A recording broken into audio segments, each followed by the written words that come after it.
नमस्कार, प्रियंका पाटील ऑफिशियल या YouTube channel मध्ये तुमचं पुन्हा एकदा खूप खूप स्वागत. तर आता कालच तुमची फेस सेकंडची निवड यादी लागली आणि त्यानंतर रहितचे डॉक्युमेंट व्हेरिफिकेशन होणार आहे. तर निवड यादी लागल्यानंतर डॉक्युमेंट व्हेरिफिकेशन किती दिवसात होईल हा प्रत्येकाचा प्रश्न. तर 15 जूनच्या आत तुम्हाला शाळेवर नियुक्त करतील टेंटेटिव्ह. तर त्यामुळे आमच्या वेळेसही 2-3 दिवसाच्या यात डॉक्युमेंट व्हेरिफिकेशनचे मेसेज पडले होते आणि आठवड्याभराच्या आत डॉक्युमेंट व्हेरिफिकेशन झालं होतं. मग आता डॉक्युमेंट व्हेरिफिकेशन होणार तर काय काय तयारी करायला पाहिजे.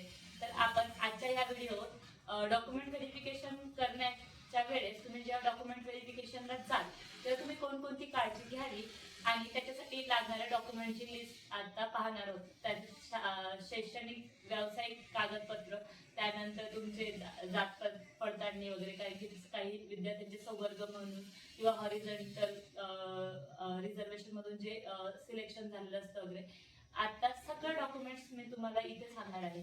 जे डॉक्युमेंट्सची मी लिस्ट देईल लक्षात ठेवा, त्या सगळ्या डॉक्युमेंट्सचे तुम्हाला 3 सेट झेरॉक्स आजच्या आज काढून घ्या. यदा कदाचित चुकून एखादं डॉक्युमेंट हरवलं वगैरे असेल तर त्या डॉक्युमेंटच्या डुप्लिकेट कॉपीसाठी इन्स्टंट अप्लाय करा, कारण की तुम्हाला आठवड्याच्या वर डॉक्युमेंट व्हेरिफिकेशनसाठी आता वेळ भेटणार नाही आहे. तर हे प्रिकॉशन तुम्ही आत्ताच्या आता घ्या. आणि म्हणजे असं डुप्लिकेट वगैरे डॉक्युमेंट्स दाखवण्याचा ट्राय करू नका, कारण की त्यांना डॉक्युमेंट व्हेरिफिकेशनच्या वेळेस ह्या सगळ्या सबबी माहिती असतात आणि मग ते तुम्हाला प्रॉब्लेमॅटिक ठरू शकतं. तर तुम्हाला ओरिजिनल डॉक्युमेंट्स दाखवा. ओरिजिनलच डॉक्युमेंट्स तुम्ही तिथे अपलोड करा आणि त्या डॉक्युमेंट्सचे तुम्ही म्हणजे आतला 3 झेरॉक्स काढून ठेवा. त्यात मस्त 2 पेपर फाईल्स घ्यायचे आणि त्याच्यामध्ये मी सांगेल त्या सिक्वेन्स प्रमाणे मी तुम्हाला सिक्वेन्स आता दाखवेलच, त्या सिक्वेन्स प्रमाणे तुम्ही डॉक्युमेंट्सच्या ज्या आहे त्या फाईल्सला जोडून घ्यायच्या आहे आणि एक फाईल सब फाईल करून घ्यायची आणि तिसरा एक सेट तुमच्याजवळ एक्स्ट्राचा ठेवायचा. सगळे डॉक्युमेंट सेल्फ अटॅच करून घ्यायचे. तर आता चला पाहूयात, वेळ न दवडता आज आपल्याला तुम्हाला आवश्यक असलेल्या डॉक्युमेंटची लिस्ट इथे तुम्हाला स्क्रीनवर दिसत असेल. पवित्र पोर्टल शिक्षण सेवक प्राप्त यादीनुसार कागदपत्र पडताळणी. तर हे आमच्या वेळेसही हे जे होतं हीच यादी आम्हाला आली होती. प्रत्येकाला एक वैयक्तिक मेल आला होता सिलेक्शन लिस्ट सोबत आणि त्या लिस्ट मध्ये हे जे म्हणजे यादी आहे कागदपत्रांची ती दिलेली होती. तर याच्यामध्ये हे तुम्हालाही हा मेल येईलच 2-4 दिवसात, जेव्हा तुमच्या आस्थापनेचं डॉक्युमेंट व्हेरिफिकेशन असेल त्या तारखेचं नोटिफिकेशन जोडून ही यादी तुम्हाला आली असेल. पण त्या अगोदर तुम्ही ह्या यादीची तयारी करून घेऊ शकतात. तर सर्वात आधी आपण जे आपले आहेत शैक्षणिक कागदपत्र ते घेऊयात. तर SSC गुणपत्रक आणि प्रमाणपत्र दोघंही आवश्यक आहेत. व आहे बरं का इथे, किंवा नाहीये, तर गुणपत्रक आणि प्रमाणपत्रक हे दोघंही तुम्हाला लागतील. त्यानंतर HSC चे गुणपत्रक व प्रमाणपत्रक दोघंही तुम्हाला आवश्यक आहेत. मॅम गुणपत्रक हरवलं, प्रमाणपत्र हरवलं तर तुम्ही तुमच्या रिलेटेड शाळेला वगैरे जाऊन व्हिजिट करून त्याला पुन्हा एकदा काढून घ्या, कारण की हे दोघंही पत्रक आवश्यक असतात. त्यानंतर पदवीचं ज्याचं म्हणजे सिलेक्शन 12वी DL आहे त्यांचं HSC पर्यंत, पण ज्यांचं ग्रॅज्युएशनला सिलेक्शन आहे त्याला पदवीचं गुणपत्रक व प्रमाणपत्रक लागणार आहे. त्यानंतर म्हणजे हे आपलं जे सर्टिफिकेट आपल्याला फायनल भेटतं कॉन्व्होकेशन सर्टिफिकेट, ते पदव्युत्तर गुणपत्रक व प्रमाणपत्र सेम. म्हणजे तुम्हाला SSC HSC पदवी आणि पदव्युत्तर गुणपत्रक आणि प्रमाणपत्रक हे 8 डॉक्युमेंट आवश्यक आहेत.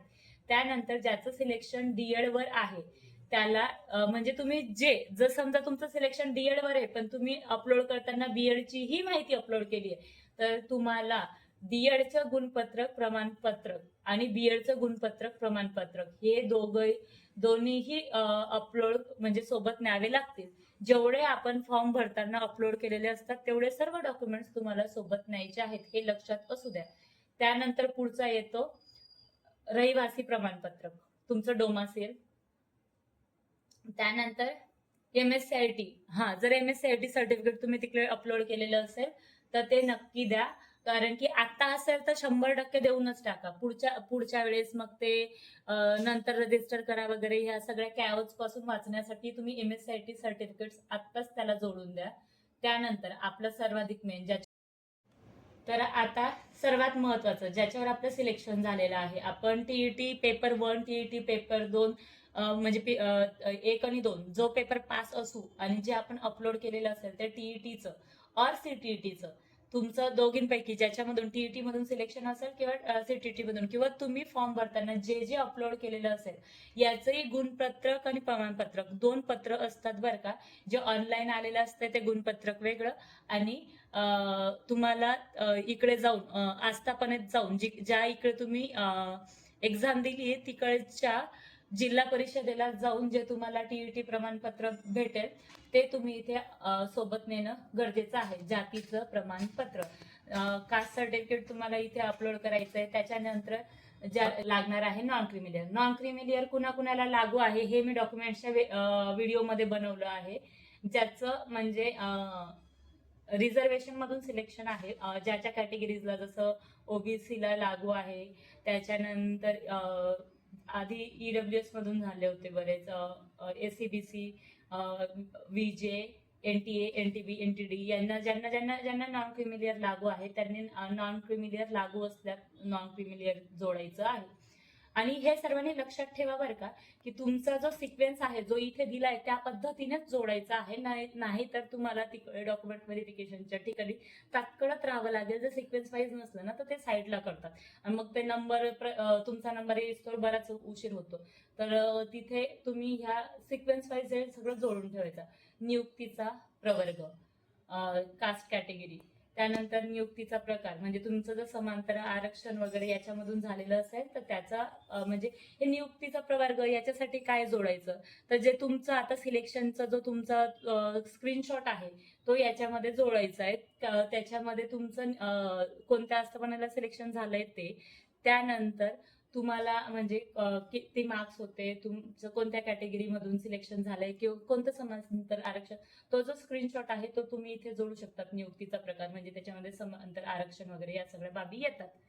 पुढे तुम्हाला आवश्यक 14वं जे डॉक्युमेंट आहे, जात वैधता प्रमाणपत्र, कास्ट व्हॅलिडिटी ही तुम्हाला जोडायची आहे. आणि त्यानंतर जे उमेदवार तर नेक्स्ट जे आहे दिव्यांग असलेल्या ऑनलाईन प्रमाणपत्र किंवा दिव्यांगाचा प्रकार, म्हणजे जे उमेदवार दिव्यांग आहे त्यांच्यासाठी हे सर्टिफिकेट आहे. ज्यांनी दिव्यांग ह्या प्रकारातून परीक्षा दिली किंवा ज्यांचं दिव्यांग म्हणून सिलेक्शन झालं त्यांना ते दिव्यांगाचं ऑनलाईन प्रमाणपत्र इथे जोडायचं आहे.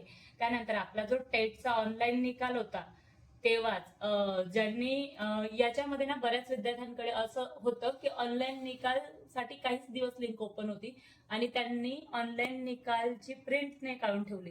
तर जी आपल्या ऑफिशियल मेरिट लिस्ट आहे ना त्या मेरिट लिस्टचा पण आपण तिथे जो आहे तो एक याच्यासाठी जोडू शकत होतो. आमच्या वेळेस ही एक सवलत दिली होती.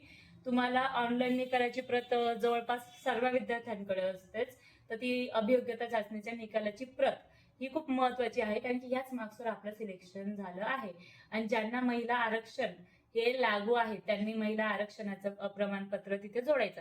म्हणजे सर्वांनाच जोडायचंय का, बऱ्याच महिलांना हा प्रश्न पडतो की मॅडम आमच्याकडे तर महिला आरक्षण नाही. एनसीएल धारक ज्या महिला असतात त्यांना महिला आरक्षणासाठी प्रमाणपत्र देण्याची गरज पडत नाही. ज्यांचं सिलेक्शन माजी सैनिक मधून झालेलं असेल त्यांना माजी सैनिक, आजी सैनिक सवलत प्रमाणपत्र जे असतं ते इथे जोडून द्यावं लागेल.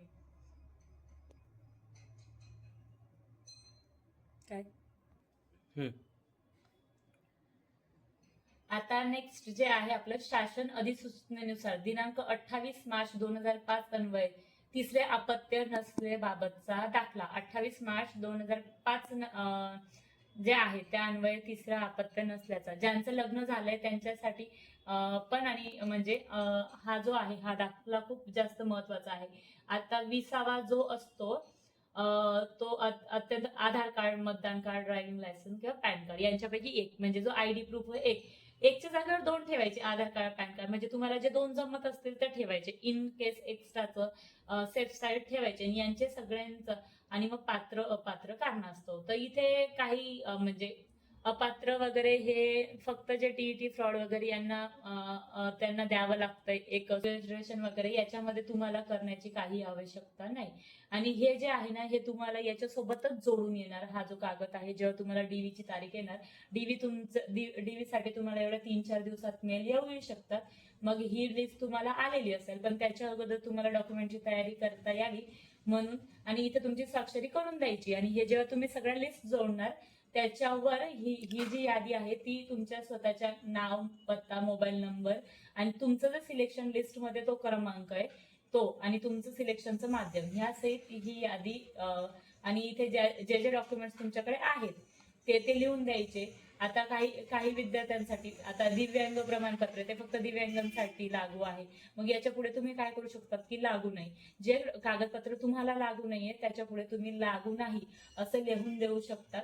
आणि अशा पद्धतीने ही तुमची असतील. आता तुम्हाला मी जवळपास सगळे डॉक्युमेंट्स सांगितले आहेत आणि तुम्हाला ह्याच पद्धतीने डॉक्युमेंटची लिस्ट बनवायची आहे. आणि जर तुम्हाला या व्यतिरिक्त प्रश्न पडत असतील ते कमेंट बॉक्समध्ये नक्की मेन्शन करा. तुम्हाला डॉक्युमेंट व्हेरिफिकेशनसाठी खूप खूप जास्त शुभेच्छा. लवकरच 15/2च्या आत तुम्ही तुमच्या आस्थापनेवर असाल, त्याबद्दल तुमचे अभिनंदन. जाताना व्हिडिओला लाईक, कमेंट आणि शेअर नक्की करून जा. तुमचे जे सिलेक्टेड मित्रमैत्रिणी आहेत आणि त्यांना कन्फ्युजन आहे कोणकोणते डॉक्युमेंट्स रेडी ठेवायचे, त्यांच्यासाठी हा व्हिडिओ नक्कीच उपयोगी ठरेल. सर्वांचं खूप आभार, धन्यवाद.